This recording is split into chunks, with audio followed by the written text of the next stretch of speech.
तो मेरे प्यारे बच्चों, मुझे ऐसा लगता है मेरी टीचिंग में कुछ यूनिकनेस है, तो वीडियो को देखो। अगर वो यूनिकनेस आपको भी समझ आए तो इसको लाइक करना, दोस्तों के साथ शेयर करना और चैनल को सब्सक्राइब कर लेना, ताकि आगे वे हम ऐसे ही मिलते रहें और आप अच्छी अच्छी चीज़ें सीखते रहो और ये यूनिकनेस आपको दिखती रहे। तो बात यह है कि ये वीडियो है 7th क्लास का। अगर आप 7th क्लास में हो, घर के पास अच्छा ट्यूशन नहीं है या किसी भी वजह से मैथ में कोई दिक्कत आ रही है, तो बिल्कुल चिंता की बात नहीं है, बिल्कुल सही जगह पे हो। यहाँ पे आपको हफ्ते में 3 दिन, ट्यूसडे, थर्सडे और सैटरडे को शाम को 3 बजे आपकी क्लास की वीडियो मिल जाया करेगी, ट्यूसडे, थर्सडे और सैटरडे। ठीक है, तो अच्छे से देखो, सुनो, समझो, पढ़ो और बहुत आगे बढ़ो, यही मैं चाहता हूँ। तो चलो आज की कहानी चालू करते हैं। तो आज चालू करने जा रहे हैं एक नया चैप्टर जिसका नाम है एल्जेब्रिक एक्सप्रेशंस। ठीक है, हमारा चैप्टर है एल्जेब्रिक एक्सप्रेशंस। ठीक है, ये एनसीईआरटी में चैप्टर नंबर है कौन सा, 10 है। एनसीईआरटी में चैप्टर नंबर 10 है और जो दूसरी बुक्स हैं उनमें 5 या 6 चैप्टर है, 6 है। ठीक है, तो चलो चालू करते हैं। कॉन्सेप्ट वही रहेगा, बाकी बुक कोई भी हो उससे कोई फर्क नहीं पड़ता। ठीक है, तो देखो जरा समझो, यहाँ 2 टर्म्स है। पहले तो एक है एल्जेब्रिक और एक है एक्सप्रेशन। ठीक है, तो यहाँ एल्जेब्रिक से पहले समझो कि एल्जेब्रा किसे कहते हैं। क्या किसे कहते हैं बेटा? एल्जेब्रा। What is algebra? क्या पता है किसी को? एल्जेब्रा किसे कहते हैं? ठीक है, बताओ।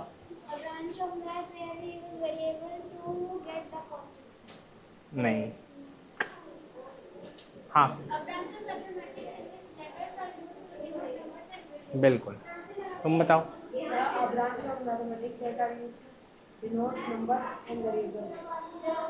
थोड़ा खा गए।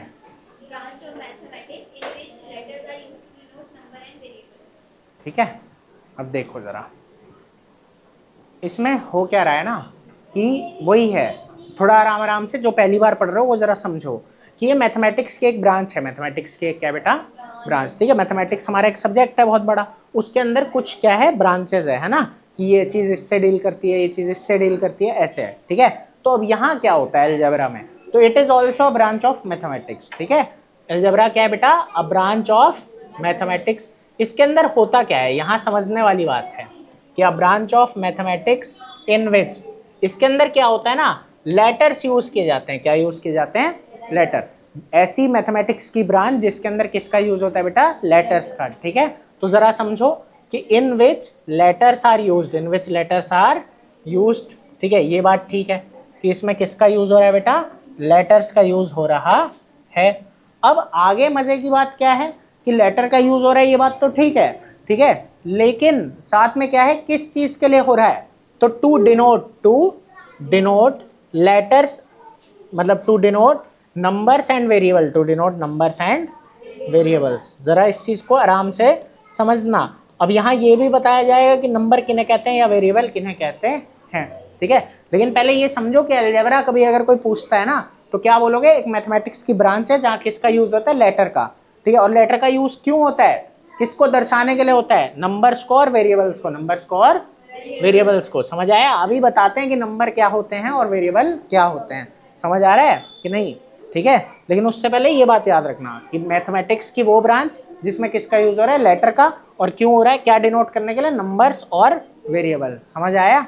कोई दिक्कत है इस बात में? ठीक है, अब जरा आगे बढ़ते हैं। और एक बात है कि लोग नॉर्मली क्या होता है ना, मन में लोगों के रहता है कि भाई सिर्फ वेरिएबल को डिनोट करने के लिए लेटर का यूज होता है ना। लेटर का यूज सिर्फ किसको डिनोट करने के लिए होता है? वेरिएबल को। लेकिन ऐसा सच नहीं है, हम नंबर्स को डिनोट करने के लिए भी लेटर का यूज करते हैं। समझ आ रहा है? अभी बताएंगे कैसे। ठीक है, उससे पहले जरा आगे देखो कि चल क्या रहा है। ठीक है, तो यहां पे पहले बात करेंगे कि नंबर्स क्या होते हैं। नंबर्स क्या होते हैं? क्या लगता है क्या होते हैं नंबर्स? हाँ ठीक है, देखो ये बेसिकली क्वांटिटी है। नंबर क्या है? खुद में क्वांटिटी है ना।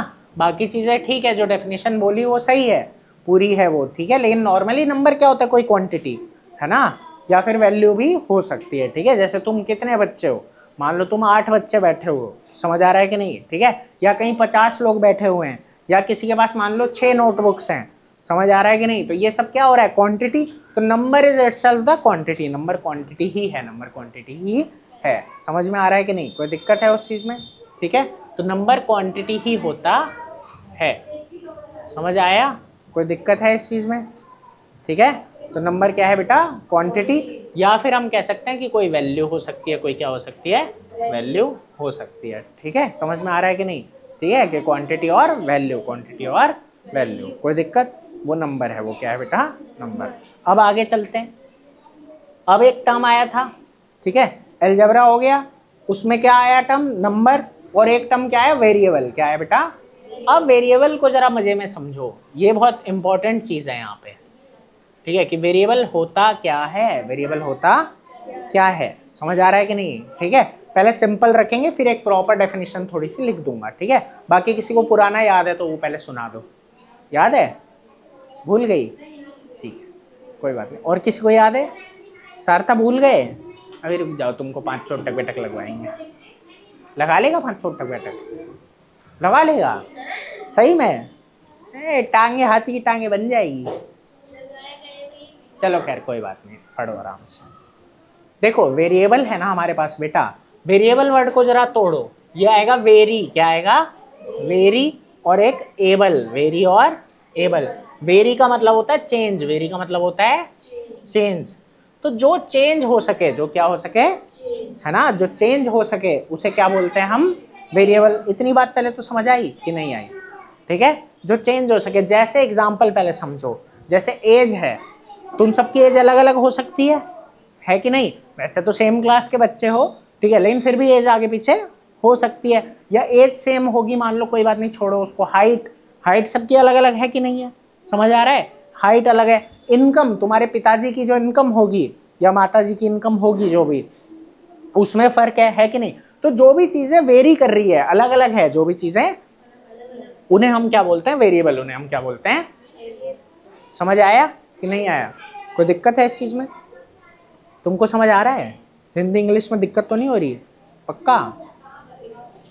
तब ठीक है, मतलब गुस्से में तो नहीं बोल रही ना? अच्छा चलो खैर। तो वेरिएबल क्या बेटा? जो चेंज होता है, जो पर्सन टू पर्सन चेंज होता है। ठीक है, जैसे कि एज, ठीक है, हाइट, तुम्हारे जो मार्क्स होंगे, कुछ भी हो सकता है जो कि पर्सन टू पर्सन चेंज हो रहा है, पर्सन टू पर्सन चेंज हो रहा है। समझ आई बात? एक तो ये बात हो गई कि जो भी चेंज हो सकता है, जो भी चेंज हो सकता है। समझ आ रहा है? अब जरा थोड़ा अब आगे बढ़ते हैं। ठीक है, कि यहाँ समझना कि प्रॉपर क्या है, डेफिनेशन क्या है इस चीज की। ठीक है, तो प्रॉपर डेफिनेशन वेरिएबल की ये हो जाएगी तुम्हारे लिए कि ये कोई भी फीचर या कैरेक्टरिस्टिक है, फीचर या कैरेक्टरिस्टिक है ना? एनी फीचर और कैरेक्टरिस्टिक, एनी फीचर और कैरेक्टरिस्टिक जिसे नापा जा सके, जिसे नापा जा सके, तो बोलेंगे that is measurable. That is measurable, जो कि नापा जा सकता है, जो कि नापा जा सकता है। जैसे आपकी एज नापी जा सकती है कि नहीं? आपकी हाइट नापी जा सकती है कि नहीं? तो नापा जा सके, जिसे नापा जा सके। समझ आ रहा है कि नहीं? ठीक है, तो एनी फीचर और कैरेक्टरिस्टिक दैट इज मेजरेबल, है ना? एंड नापा भी जा सके और उसकी अलग अलग वैल्यू हो सके, उसकी अलग अलग वैल्यू हो सके। तो लिखेंगे and that can assume different values, can assume different, कि उसकी अलग अलग वैल्यूज हो सके, उसकी अलग अलग वैल्यूज हो सके, या वो अलग अलग वैल्यूज ले सके, ऐसा कुछ भी हम इसको बोल सकते हैं। समझ आया? जैसे एज सबकी अलग अलग हो सकती है, उसे नापा भी जा सकता है और उसकी अलग अलग वैल्यूज भी हो सकती है, तो वो एक क्या है बेटा? वेरिएबल है। आया? कोई दिक्कत है? अब ना एक मजे की बात आएगी अभी, ठीक है, कि नॉर्मली अगर मैं पूछूंगा ना वेरिएबल क्या होता है, तो क्या बोलेंगे? X y z. अरे एक्स वाई जेड कोई वेरिएबल नहीं है, वो बस उसे डिनोट कर रहा है, वो बस उसे क्या कर रहा है बेटा? डिनोट। समझ आ रहा है कि नहीं? कि x क्या है? हाइट। हम क्वेश्चन के ना शुरू में लिखते हैं कि let the age be x, मतलब यहाँ x क्या है? एज है। x क्या है? एज। तो वेरिएबल क्या है? x नहीं, वेरिएबल है एज, वेरिएबल है। समझ आ रहा है कि नहीं? वेरिएबल x है कि एज? तो एज आया। x बस उसे डिनोट कर रहा है, x बस उसे क्या कर रहा है बेटा? समझ में आई बात? किसी को कोई इतने में दिक्कत है? ठीक है, अभी तक देख लो एक बार क्या क्या पढ़ाया। ठीक है, एक तो अलजेब्रा क्या होता है? तो अलजेब्रा एक मैथमेटिक्स की बेटा ब्रांच है, जहाँ किसका यूज हो रहा है? लेटर्स का। जहाँ किसका यूज हो रहा है? लेटर का। और किस लिए हो रहा है? ताकि हम नंबर्स को और वेरिएबल्स को क्या कर सकें? डिनोट कर सकें। समझ में आ रही है बात कि नहीं? आगे देखो जरा। अब आगे क्या आएगा कि नंबर क्या होते हैं? ठीक है, तो नंबर होते हैं क्वांटिटी या वैल्यू, है ना? कोई भी क्वांटिटी को हम क्या बोल देंगे? नंबर बोल देंगे। समझ आया?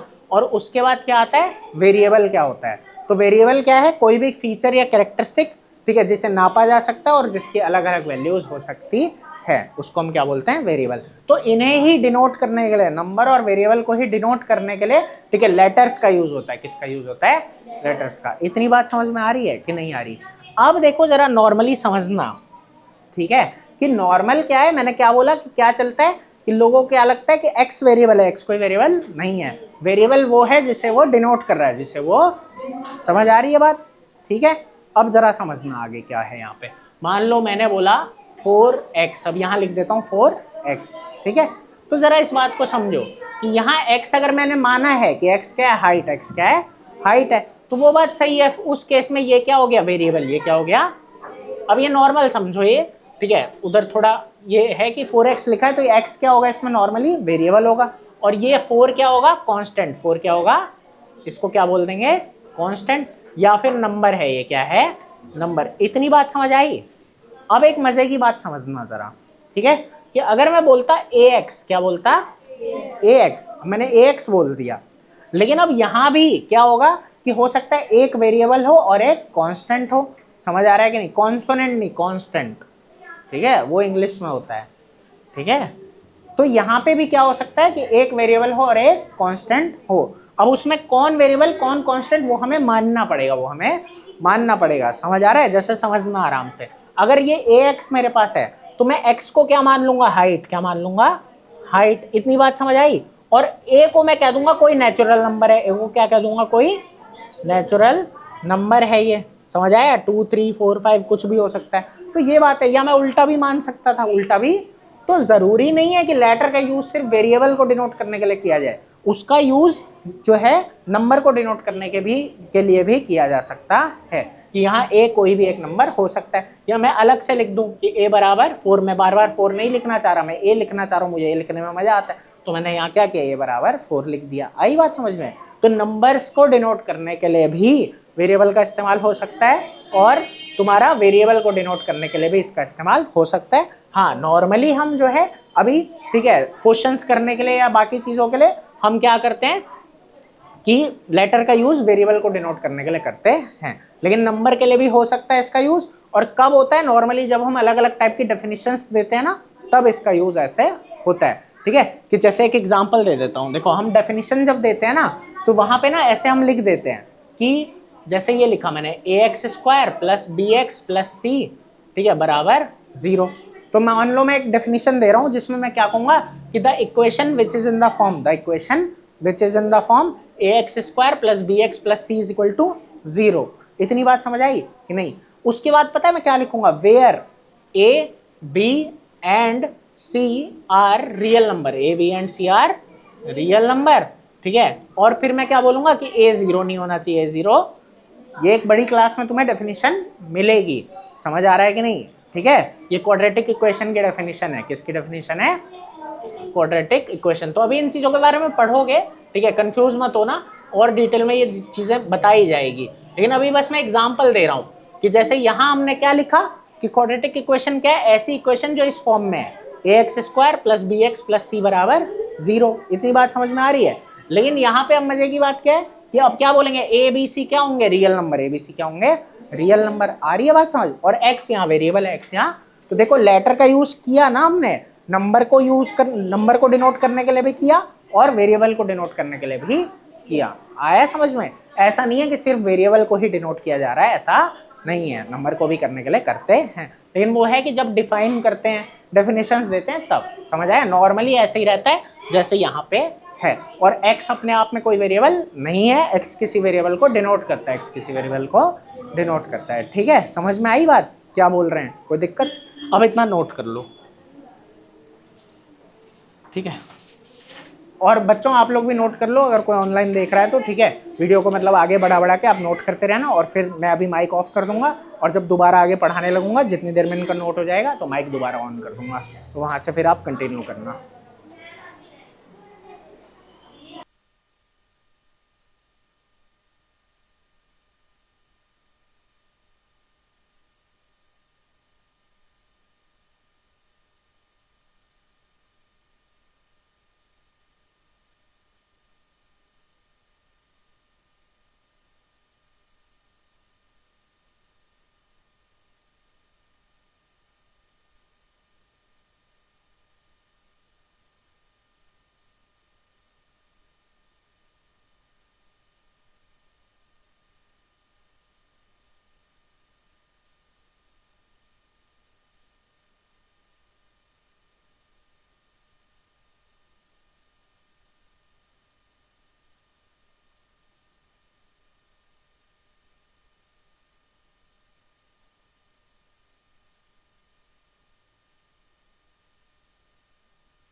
चलो, तो इतनी बातें समझ में आ गई ना भाई। ये चैप्टर जो है या जो अलजेब्रा है उसमें लेटर का यूज होता है वेरिएबल को डिनोट करने के लिए या नंबर को डिनोट करने के लिए, ठीक है। और इसको हम डेफिनेशंस वगैरह में बाकी जगहों पे यूज करते हैं। कोई चीज़ तुम्हें कोई इक्वेशन सॉल्व करनी है, कुछ भी सॉल्व करना है, मतलब अलग अलग टाइप के प्रॉब्लम्स, ठीक है, उन सब में ये काम आता है, ठीक है। एक डेफिनेशन तुम्हारी बुक में भी दे रखी है, वो भी अच्छी थी, देखता हूँ, एक मिनट रुको, मतलब वो थोड़ी और छोटी थी, हाँ ये रही ना, कि इसमें बोला है कि algebra is branch of mathematics in which various problems are solve. Problem से मतलब इसका वही वर्ड प्रॉब्लम है ना, कि अलग अलग टाइप की प्रॉब्लम सॉल्व करी जाती है। समझ आया? तो वो भी ठीक है, बाकी ये एग्जैक्ट है। समझ में आ रहा है? कोई दिक्कत है? तुमको समझ आ रहा है सब पक्का? कोई कमी तो नहीं हो रही? चलो ठीक है।